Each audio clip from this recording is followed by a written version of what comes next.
정확히 새벽 2시 14분 이스라엘 공군 소속 F-35I 아디르 스텔스 전투기 4대가 이란 영공의 경계를 넘었다. 무선 교신은 없었다. 이 공역에서 단 하나의 VHF 송신만으로도 케르만시아에서 테헤란에 이르는 이란 신호정보 스크린에 즉각 경보가 울릴 것이었다. 전투기들은 완전한 침묵 속에서 비행했다. 목표물은 포르도였다. 자그로스 산맥에 험준한 바위산 깊숙이 묻혀있는 그곳이었다. 이란의 우라늄 농축 시설은 거의 90m에 달하는 단단한 화강감 아래 숨겨진 지하 요새였다. 기존 군사 교리에 따르면 이 시설은 공습으로는 파괴가 불가능한 곳이었다. 그러나 그날 밤의 임무는 수학적으로 정밀하게 설계된 파괴 작전이었다. 공기역학적 연쇄와 전자적 이벤트들이 극도로 복잡하게 얽혀 있어서 단일 마이크로초의 오차만으로도 작전 전체가 파국으로 치달을 수 있었다. 그리고 그 목표에 도달하기 전에 전투기들은 먼저 중동에서 가장 촘촘하고 겹겹이 구축된 방공망 가운데 하나를 통과해야 했다. 고도 1만 600여 미터를 순항하는 편대장의 조종석은 전통적인 전투기에서 볼 수 있는 혼돈스러운 계기판과 레이더 화면들로 가득한 공간이 아니었다. F-35I는 억 달러짜리 비행 슈퍼컴퓨터다. 조종사는 그저 3세대 헬멧 장착형 디스플레이 시스템이 망막 위에 직접 투영하는 360도 증강현실 시야를 통해 밤하늘을 바라볼 뿐이었다. 헬멧은 항공기의 6개 광전자 센서와 연동되었다. 조종사가 자신의 발끝을 내려다보면 전투기의 티타늄 바닥을 투시하듯 통과하여 저 아래 눈 덮인 자그로스 산맥을 볼 수 있었다. 4대의 스텔스 전투기는 센서 범위를 극대화하기 위해 수십 마일 강역으로 넓게 퍼진 분산형 울프팩 대형으로 비행했다. 여전히 완전한 무선 침묵을 유지하면서 전투기들은 다기능 고급 데이터 링크, 즉 MADL을 통해 서로 교신했다. 이 독자적 시스템은 지향성 협폭 위상 배열 안테나를 사용하여 전투기들 사이에서 테라바이트 단위의 전장 데이터를 공유했다. 오직 F-35만이 접근할 수 있는 눈에 보이지 않고 고도로 암호화된 초고속 무선 네트워크처럼 작동하는 것이었다. 50마일 떨어진 곳의 윙맨 센서가 여론이나 전자기 스파이크를 감지하면 그 위협 정보는 즉시 편대장의 바이저에 표시되었다. 4대의 개별 항공기가 하나의 전지전능한 유기체처럼 움직이고 있었다. 조금 지나 그 유기체가 위협을 감지했다. 포르도 단지 주변 공역을 지키고 있던 것은 러시아제 S-300P MU가 파보리트였다. 최대 100개의 표적을 동시에 추적하고 그중 6개를 동시에 교전할 수 있는 강력한 장거리 지대공 미사일 시스템이었다. 지하 이란 지휘 차량 안에서 운용 요원들은 화면을 집중해서 지켜보고 있었다. 밖에서는 S-300의 거대한 30N6 이 톰스톤 교전 레이더가 강력한 X밴드 전자기 펄스를 방사하기 시작했다. 수 메가와트의 에너지로 하늘을 훑으며 반향을 탐색하고 있었다. 그러나 F-35는 유령이 되도록 설계된 기체였다. 일반적인 전투기는 손전등 앞의 거울처럼 레이더 에너지를 반사한다.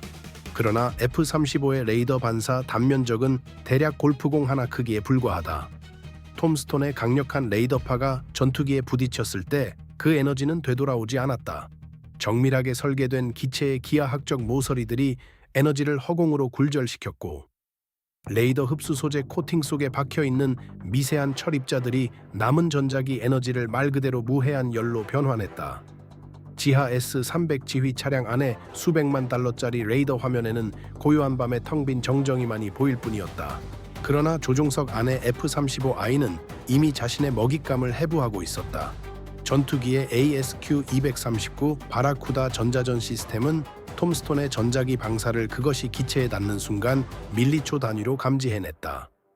시스템의 알고리즘은 레이더 펄스를 자율적으로 분해하여 그 수학적 핵심, 즉 펄스 반복 주파수, 파장, 진폭을 분석했다.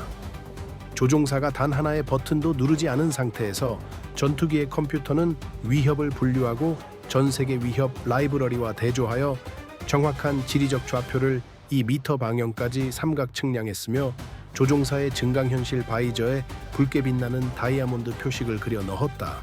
사냥꾼은 자신도 모르게 자신의 정확한 위치를 먹잇감에게 넘겨주고 말았다. 편대장은 눈먼 외눈박이를 제거할 시간이 되었다고 판단했다.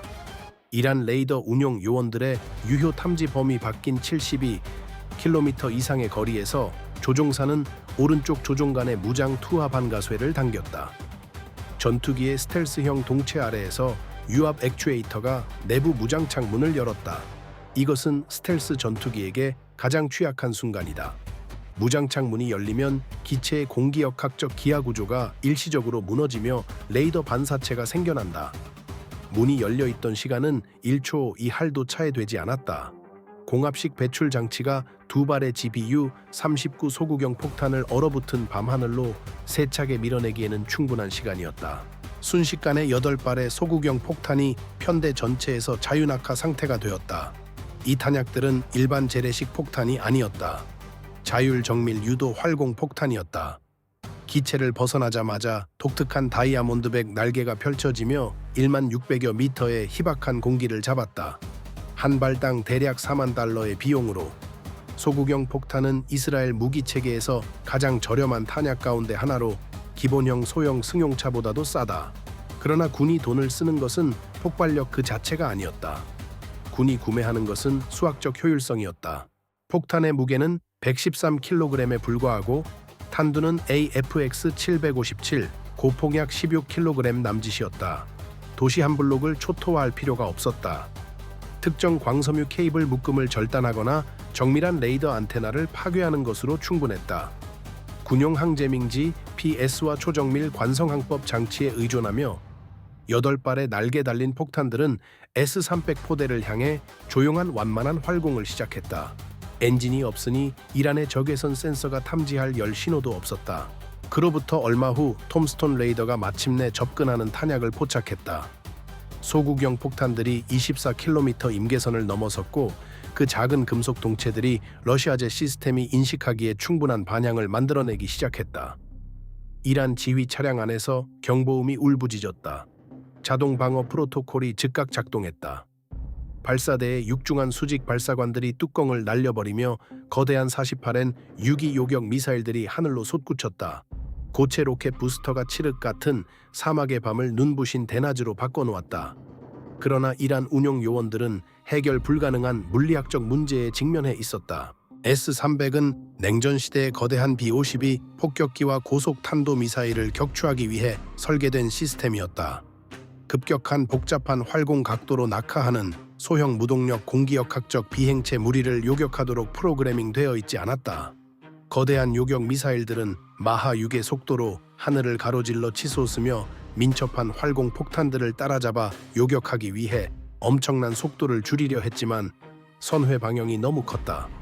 요격 미사일들은 과도하게 앞질러 나가며 낙하하는 폭탄들의 뒤쪽 허공에서 근접 신관을 무해하게 작동시키며 폭발했다. 그리고 수학은 방어자들을 따라잡았다. 8발의 소구경 폭탄들은 냉혹한 기계적 정밀함으로 목표물을 찾아냈다. 첫 번째 폭탄은 톰스톤 레이더 배열 바로 90cm 위에서 폭발했다. 탄소 섬유 외피가 산산조각 나며 수천 개의 텅스텐 파편을 쏟아냈고 섬세한 위상 배열 안테나들은 젖은 화장지처럼 갈갈이 찢겨나갔다. 레이더는 미칠 듯이 축에서 벗어나 불꽃을 튀기며 연기를 피워 올렸다. 두 번째 폭탄은 지휘 통제 차량의 지붕을 뚫고 들어가 즉각 폭발하며 운용 요원들을 영원히 침묵시켰다. 나머지 폭탄들은 거대한 미사일 발사대를 강타했다. 연이은 폭발이 남아있던 요격 미사일들의 가압 고체 로켓 연료를 관통했다. 격렬한 2차 폭발이 사막 바닥을 가로질러 휩쓸었다. 150m 직경의 화염이 포르도 험준한 산면을 환히 비추었다. S-300에 끊임없이 감시하던 전자의 눈이 도려내어졌다. 정교하게 구축된 방공 거품이 터져버렸다. F-35들은 북쪽으로 완만하게 선회하며 고고도 대기 패턴에 진입했다. 문을 걷어찬 것이다. 그러나 제한된 내부 탑재량으로는 실제 목표물의 흠집 하나 내지 못했다. 이제 전투기들은 전방 관측자의 역할을 맡았다. 광전자 센서로 불타는 레이더 기지의 고해상도 열화상 영상을 텔아비브로 실시간 전송하고 있었다. 무대는 중폭격기들을 위해 준비되었다. 잠시 후 낮은 주파수의 뼈를 울리는 굉음이 두 번째 파도의 도착을 알렸다. 프렛 앤 휘트니 F100PW229 엔진의 포효였다. 히브리어로 천둥을 의미하는 F-15I 람 스트라이크 이글 4대가 성층권에서 목표물을 향해 급강하하며 가속했다. 은신에 의존했던 스텔스 F-35들과 달리 F-15는 숨으려는 시도를 전혀 하지 않았다.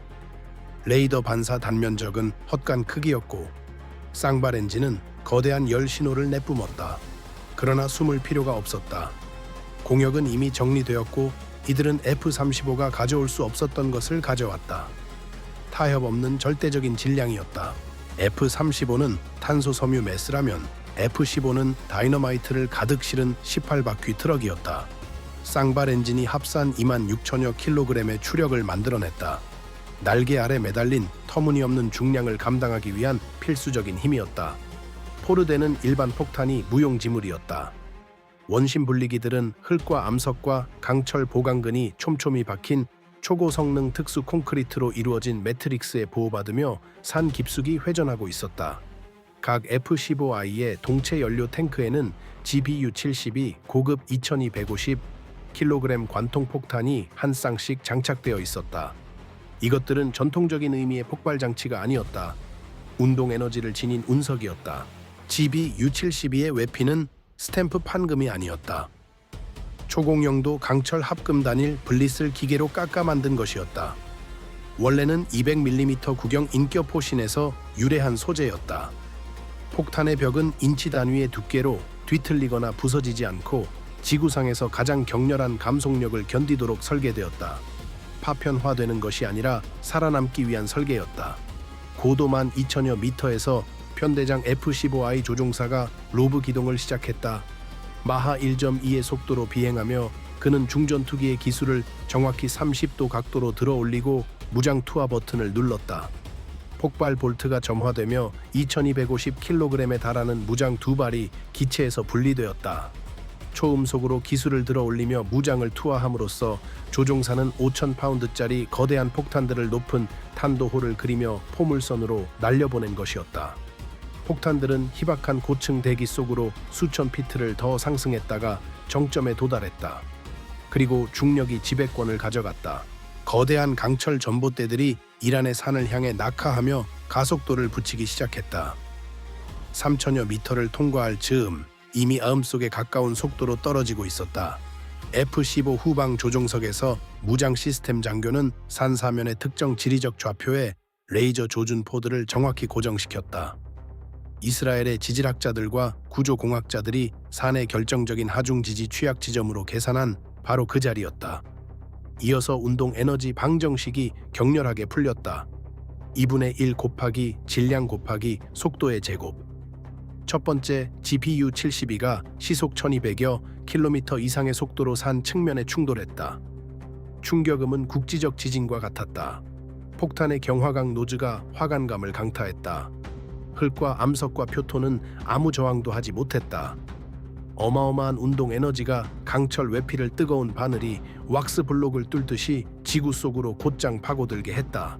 그러나 이 무기의 진정한 천재성은 경화강에 있는 것이 아니라 꼬리 부분 깊숙이 내장된 작은 전자 두뇌, 즉 경질 표적 스마트 신관에 있었다. 전통적인 충격 신관은 폭탄이 지면에 닿는 순간 폭발시켜 표면에 화려하지만 무해한 분화구를 만들어낼 것이었다. 표준 시간 지연 신관은 너무 일찍 아직 암석 속에 박혀 있는 상태에서 폭발하거나 너무 늦게 시설 아래 기반함에 묻혀버린 채 폭발할 수 있었다. 스마트 신관은 전혀 다른 원리로 작동했다. 초정밀 마이크로 머신 가속 도계를 사용하여 폭탄이 땅속을 파고들며 겪는 정확한 감속 지력을 측정하는 것이었다.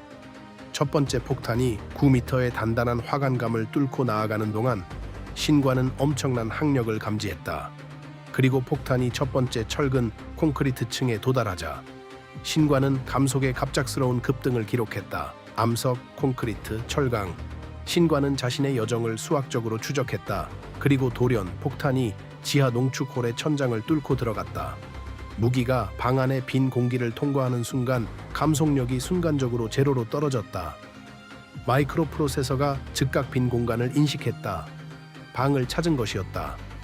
신관은 폭탄이 챔버 안으로 완전히 진입했음을 확인하기 위해 정확히 2밀리초를 기다렸다가 기폭 장치에 전류를 보냈다. 450여 킬로그램의 PBX-N109 고폭약이 즉각 폭발했다. 그러나 파괴는 파편에서 비롯되지 않았다. 폭탄이 밀봉된 지하철근 콘크리트 상자 안에서 폭발했기 때문에 폭발 과압파가 빠져나갈 곳이 없었다. 충격파는 초당 7,600여 미터가 넘는 속도로 팽창하며 콘크리트 벽을 강타하고 자신에게 반사되어 돌아오며 기하급수적으로 힘을 증폭시켰다. 방 안의 공기압은 찰나의 순간에 평방인치당 수천 파운드로 치솟았다. 섬세하게 고속으로 회전하던 우라늄 원심 분리기들은 단순히 부서진 것이 아니었다. 압력파에 의해 원자화되었다. 천장을 받치고 있던 강철 지지 기둥들이 찌그러진 음료수 캔처럼 바깥으로 뒤틀렸다. 정확히 1초 반 뒤 두 번째 F-15의 무장이 도착했다. 레이저 유도 장치가 첫 번째 폭탄이 남긴 거대한 연기 피어오르는 분화구 안으로 정확히 두 번째 폭탄을 유도했다. 첫 번째 무기가 이미 표토를 걷어내고 기반함을 약화시켜 놓았기 때문에 두 번째 BU-72는 훨씬 더 깊이 관통하며 복합시설의 하부층까지 파고든 뒤 스마트 신관이 빈 공간을 감지하고 두 번째 대재앙적인 과압 이벤트를 일으켰다. 그리고 세 번째 폭탄이 왔다. 네 번째 폭탄이 왔다. 연속되는 각각의 타격은 이전의 파괴를 발판으로 삼아 산의 심장부 깊숙이 수직의 파괴 갱도를 굴착해 나갔다. 연속은 완벽하게 타이밍이 맞추어져 있었다. 아래층의 폭발에서 발생한 충격파가 위쪽으로 밀려 올라가는 정확한 순간 상부층의 구조적 강도가 완전히 무너지도록 하는 것이었다. 이윽고 자그로스 산맥의 지질학적 물리력이 더 이상 텅 빈 채로 산산이 부서진 내부를 지탱할 수 없게 되었다. 산의 표면이 순간적으로 위로 치솟았다가 분쇄된 암석과 콘크리트 먼지, 새하얗게 타오르는 불기둥이 한꺼번에 밤하늘로 솟구쳤다. 그리고 중력이 그 영역을 되찾았다. 수백만 톤의 부서진 화강감이 증발해버린 시설 위로 무너져 내려 지하단지를 영원히 혼돈스러운 잔해의 풍경 아래 봉인했다. 먼지 구름 위 저 높은 곳에서 F-15 라함들은 이미 서쪽으로 급선회하고 있었다. 후기 연소기가 밝은 청색 불꽃을 뿜으며 우방 공역을 향해 질주했다. 그들의 중작업은 끝났다. 뒤편수 마일 보이지 않는 F-35들이 단 잠시 더 머물렀다. 센서들이 담담하게 무너진 산에 변화하는 열화상 흔적을 기록하며 완전한 파괴의 확인 영상을 텔아비브의 서버로 전송했다. 그리고는 어둠 속으로 사라지기 위해 몸을 돌렸다.